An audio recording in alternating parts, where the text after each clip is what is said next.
இந்த வியாதிக்கு என்ன மருந்து சாப்பிடலாம் அப்படின்னு சொல்லிட்டு நம்ம ஊரெல்லாம் மருந்து தேடுறோம். ஆனால் நம்ம வீட்டு பக்கத்தில் இருக்கக்கூடிய கொய்யா மரத்தில் இருக்கக்கூடிய இலைகளை வச்சு பல மருத்துவ நன்மைகள் நம்மளுக்கு கிடைக்கும் அப்படிங்கிறத நம்ம மறந்துடுறோம். இன்னைக்கு நம்ம இந்த கொய்யா இலைகளோட மருத்துவ நன்மைகளை பார்க்க போறோம். அதை பெறுவதற்கு நம்ம எப்படி சாப்பிடணும் அப்படிங்கிறத நான் செஞ்சு காமிக்க போறேன். ரெண்டுமே இன்ட்ரெஸ்டிங்கா இருக்க போகுது. ஃபர்ஸ்ட் கொய்யா இலைகளோட நன்மை எங்க தெரியுங்களா? மாதவிடாய் காலங்கள்ல வலி அப்படிங்கிறது இருக்கும் பாத்தீங்களா? இது குறையுதா அப்படிங்கிற ஒரு சூப்பரான ஆராய்ச்சி. சிடி குஜாவே ஃபோலியம், வித்தியாசமான பேர். இந்த மாதிரி பேர்ல கொய்யா இலையை அழைக்கிறோம். இந்த ஸ்டடியில ஆராய்ச்சியில அப்படிதான் இந்த கொய்யா இலைக்கு பேர் இருக்கு. பெண்கள் ஆவரேஜா 12 வயசுல அவங்க மெனார்கி ஸ்டார்ட் ஆச்சு. இவங்களுக்கு சைக்கிள்ஸ் ரொம்ப பெயின்ஃபுல்லா இருக்கக்கூடியவங்களை மட்டும் எடுத்துக்கிட்டாங்க. பெயின்ஃபுல் அப்படின்னா பெயின் ஸ்கோர் 8.2. இதான் ஆவரேஜ் பெயின் ஸ்கோர் இந்த கொய்யா இலைகளை சாப்பிடுவதற்கு முன்னாடி. அதுக்கப்புறம் தினசரி 6 மில்லிகிராம் பர் டே, ஒரு நாளைக்கு 6 மில்லிகிராம் அப்படிங்கிற வகையில கொய்யா இலைகளோட எக்ஸ்ட்ராக்டை கொடுத்துக்கிட்டே வராங்க டெய்லி இந்த பெண்களுக்கு.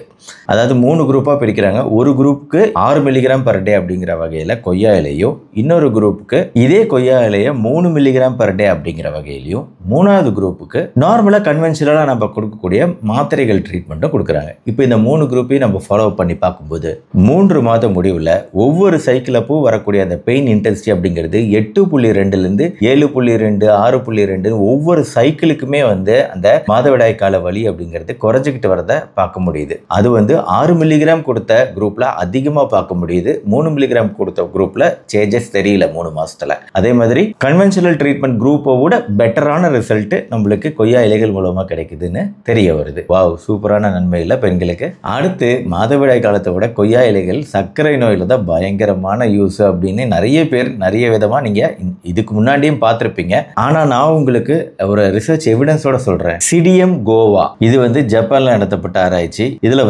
கொய்யா இலைகளை வச்சு டீ. டோக்கியோ ஜப்பான்ல நடத்தப்பட்ட இந்த ஆராய்ச்சியோட ஸ்பெஷாலிட்டி, இது மாதிரி 2 ஆராய்ச்சிகள் எனக்கு கிடைச்சது. இது மனிதர்கள் நடத்தப்பட்ட ஆராய்ச்சி. அதுதான், ஏன்னா நிறைய விஷயங்கள் சொல்லும்போது யூஸ்வலா விலங்குகள் நடத்தப்பட்ட ஆராய்ச்சி தான் நிறைய நான் பார்த்திருக்கேன். ஆனா இப்போ கொய்யா இலைகளை பொறுத்த வரைக்கும் மனிதர்கள் நடத்தப்பட்ட ஆராய்ச்சியே எனக்கு கிடைச்சதுன்னா அப்போ பெரிய ஸ்ட்ராங் எவிடன்ஸ் இருக்குன்னு அர்த்தம்.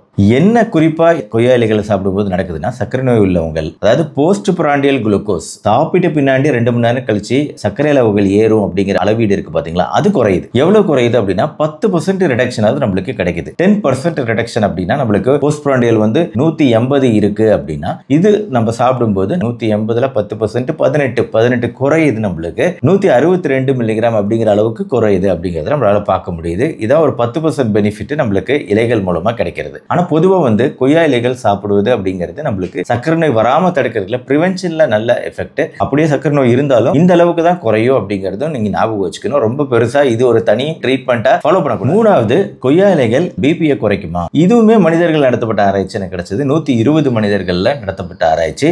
பிபியோட அளவுகள் 8 to 9 பாயிண்ட் அளவுக்கு குறையுது அப்படின்னு இந்த ஆராய்ச்சியில சொல்லுது. இப்போ 140 இருக்கீங்க அப்படின்னா 132 அப்படிங்கிற அளவுக்கு குறைக்கக்கூடிய ஒரு தன்மை இந்த ஆராய்ச்சியில பார்க்க முடியுது. கூடவே 10% அளவுக்கு கெட்ட கொழுப்புகளை குறைக்கக்கூடியது. டோட்டல் கொலஸ்ட்ரால் 9.9% குறைக்குது 10%. நல்ல கொலஸ்ட்ராலான HDL 8% இன்க்ரீஸ் பண்ணுது நம்ம கொய்யா இலைகள் சாப்பிடும்போது. 4வது நன்மை டைஜஸ்டிவ் சிஸ்டம், ஜீரண உறுப்புகளுக்கு இதுல இருக்கக்கூடிய நார்ச்சத்து அப்படிங்கிறது ரொம்ப நல்லது. பழம் பொதுவாக கான்ஸ்டிபேஷன், மலச்சிக்கல் இருக்கிறவங்க சேர்த்துக்கணும்னு நான் ஏற்கனவே வீடியோல போட்டிருக்கேன். அதே மாதிரி தான் இந்த இலைகளுமே நம்மளுக்கு மலச்சிக்கல் பிரச்சனையை குறைக்கக்கூடிய தன்மை வாய்ந்தது. 5வது முக்கியமான நன்மை ஆன்டி கேன்சர் ப்ராப்பர்ட்டி. கேன்சர் செல்கள் உண்டாகாம தடுக்கும், இல்ல அதோட வளர்ச்சியை தடுக்கும். அதுக்காக இது கேன்சருக்கான ட்ரீட்மெண்ட்லாம் கிடையாது. ஆனா டியூமர் செல் growth, கேன்சர் செல்களோட வளர்ச்சியை 4 மடங்கு அதிகமா குறைக்கக்கூடிய தன்மை இதுக்கு இருக்கு. 6வது, முகப்பரு போன்ற விஷயங்கள். இது கிருமிகளால உங்களுக்கு அதிகமாகும் முகப்பருக்கள். இதை குறைக்கக்கூடியது, அந்த பாக்டீரியாக்களை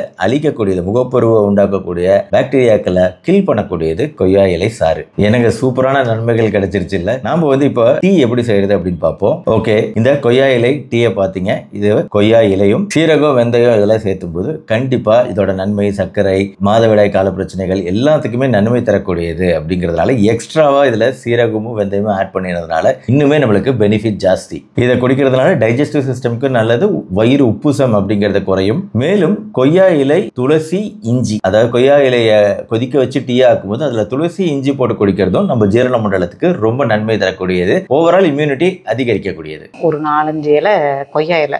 குளுந்தா இருந்தாலும் குளுந்தா பறிச்சுங்க, இந்த மாதிரி இருந்தாலும் பரவாயில்ல. பெரிய இலை வேணா இது மாதிரி பறிச்சுங்க. 1 டம்ளர் தண்ணி ஊற்றுறோம் டீ போடுறதுக்கு. இப்போ வந்து வெந்தயத்தை போடுறோம். இப்போ வெந்தயம் போட்டிருக்கோம், ஓமத்தையும் போட்டிருக்கோம். இப்போ தண்ணி சூடாக இருக்குது, கொதிக்க போகுது. இப்போ வந்து தண்ணி கொதிக்குது, இன்னும் கொஞ்சம் கொதிக்கட்டும். கொஞ்சம் 5 நிமிஷம் கழிச்சு நம்ம இந்த கொய்யா இலையை போடுவோம். இப்போ பார்த்தீங்கன்னா தண்ணி நல்லா கொதிக்குது. கொழுந்தானது தான் இப்போ பிச்சு இந்த மாதிரி போடுறோம். நம்ம கொழுந்தா எடுத்துக்கோங்க, ஆனால் நல்லா அலசிட்டு போட்டு நல்லா தண்ணி கொதிக்கட்டும். ஒரு 5 நிமிஷம் மூடி வச்சிருவோம். இப்போ பாருங்கள் நல்லா கலர் மாறிடுச்சு பாருங்கள், அப்படியே நல்ல ஓமம் வாசம் அடிக்குது. இன்னும் ஒரு 5 நிமிஷம் கொதிக்கட்டும். தண்ணி வடிகட்டி டீ மாதிரி சாப்பிடும்.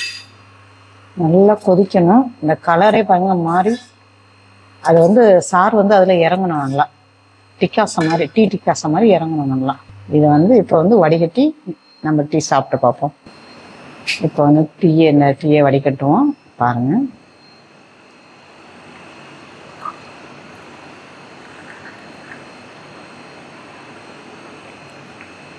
இப்போ இந்த ட்ரிங்க்கு ஓமம், வெந்தயம், கொய்யா இலை இதை சேர்த்து செஞ்ச ட்ரிங்க்கு. சூடாக இருக்குது, நான் கொஞ்சமாக குடிச்சுக்கிறேன்.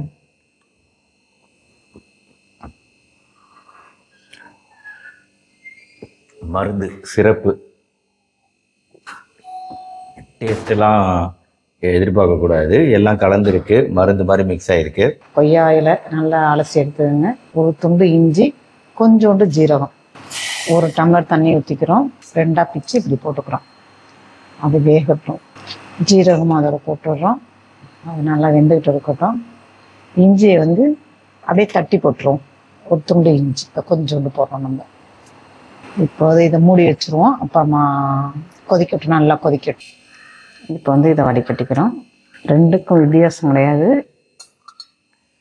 இதில் டேஸ்ட் எதிர்பார்க்கலாம், ஏன்னா இது வந்து கொய்யா, இஞ்சி, ஜீரகம், இது வந்து நம்ம ஜென்ரலாக சேர்த்தக்கூடிய விஷயங்கள் தான் 3மே. கொய்யா இதில் நல்லா கொய்யாவோட எசன்ஸ் வந்து நல்லாவே இறங்கியிருக்கிறது தெரியுது. நல்லாவே இந்த ரெசிபியில் வந்து கொய்யா, இஞ்சி, ஜீரகத்தில் இந்த ரெசிபியில் நல்லாவே கொய்யா இலையோட அந்த ஃப்ளேவர் நல்லாவே தெரியுது. சூப்பர், எல்லாருமே குடிங்க.